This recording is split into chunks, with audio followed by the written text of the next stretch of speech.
coaches to keep the horses an equal distance. And on top of the whiffle tree, you can see these little triangle shapes.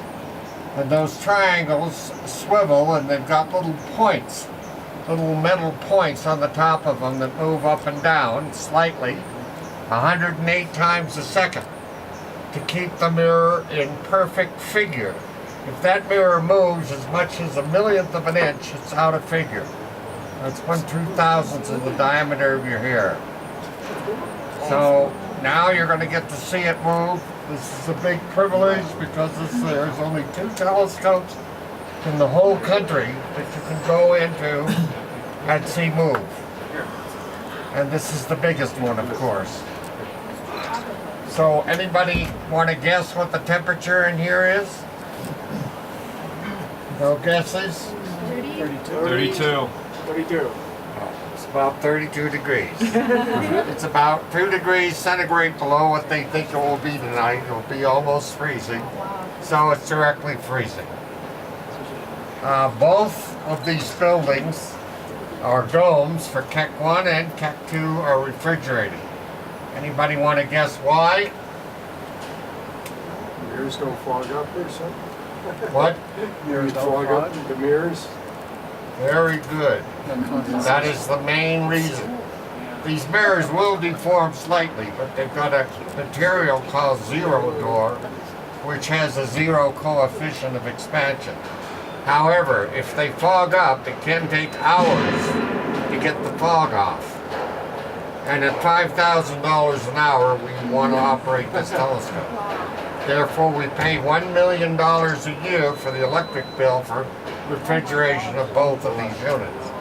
The other reason is if there's a temperature differential between the outside and the inside, it takes a while for it to stabilize and you get turbulence.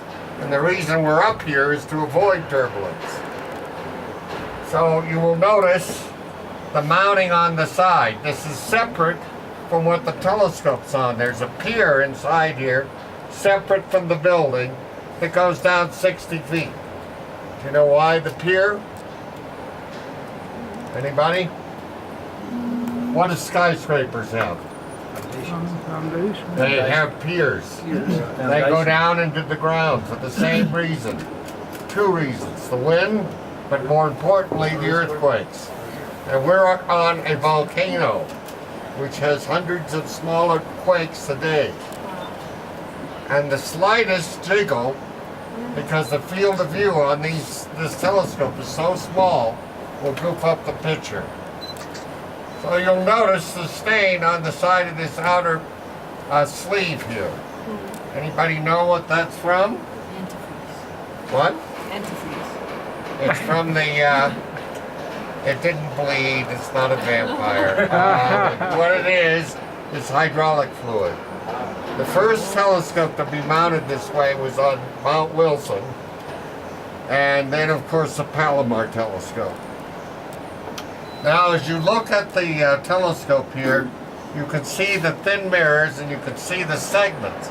There's 36 of them.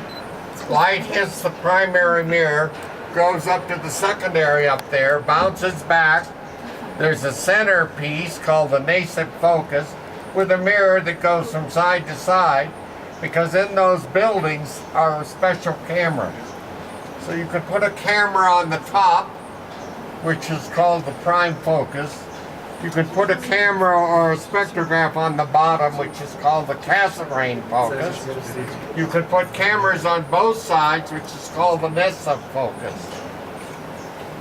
Then you will notice that this is a open metal structure called a Syria truss. You do this to avoid tube currents, and also it's much lighter. This telescope weighs 320 tons. It's so frictionless that one man moved it from that platform by himself. Oh my gosh. Because if it goes beyond the stops, which occasionally it does, you cannot use the motor to move it. You've got to move it off the stop before you can use the motor. So, we must test this every day before we operate at night, because at $5,000 an hour, we want to operate it all night. So they have to test the system before nighttime comes. Obviously, they're not doing it for us. We've scheduled our tour to be at the time when they move the telescope. You can come up by yourself during the day, Mondays through Fridays. Gallery is open from 10 to 4.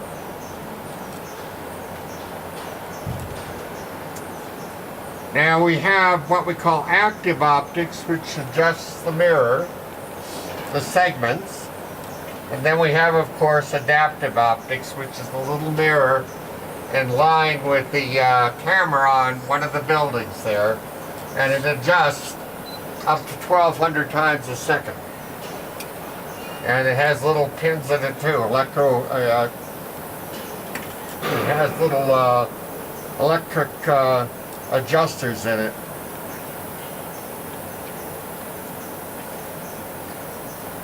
Now, because we've got segments on this telescope has no downtime. The single mirror telescopes, every couple of years, you must remove the mirror and clean it, which can take a week to 2 weeks if the telescope is down. But we have 12 spares, 6 for each telescope, and each one of these circles has a different little figure on the mirror as it goes out from the center. So all we need is a spare for each part of each one of the 6 circles. So we don't need 36 spares. So we have 12 spares. Each of the circles for each of the telescopes.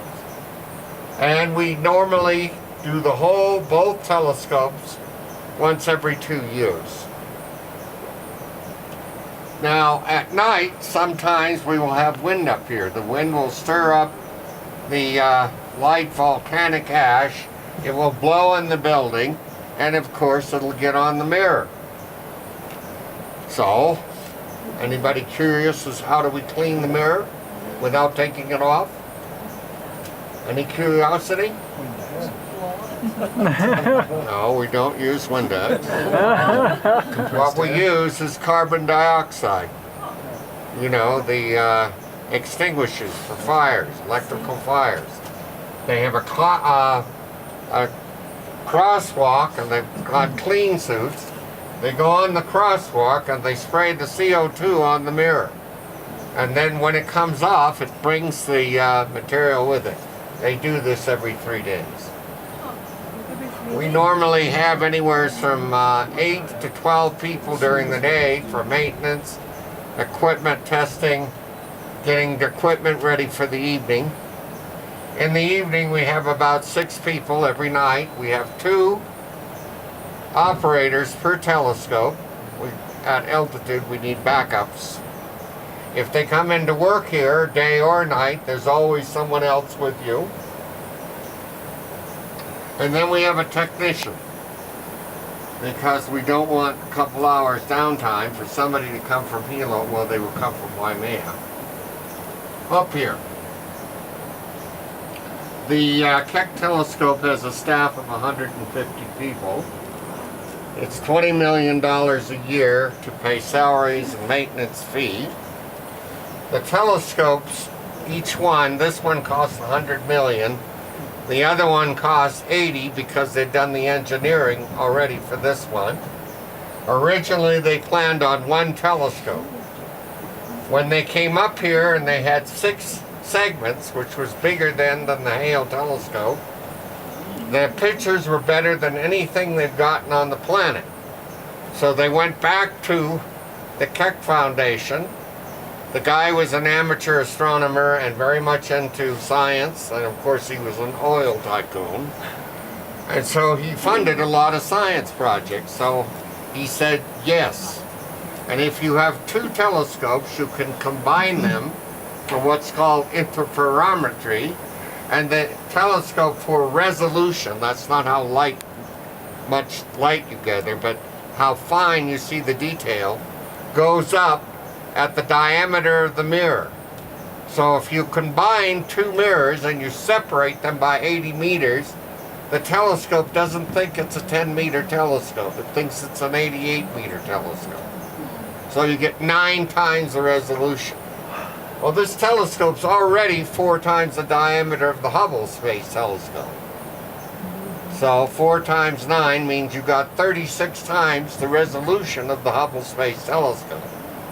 Ergo, you can take very fine spectrum. You could see the lines shift when it's just a slow movement of a couple miles an hour difference because of the gravitational field of a planet around a star, and therefore you can find planets by the wobble. We use a transit method where the light will go down a little bit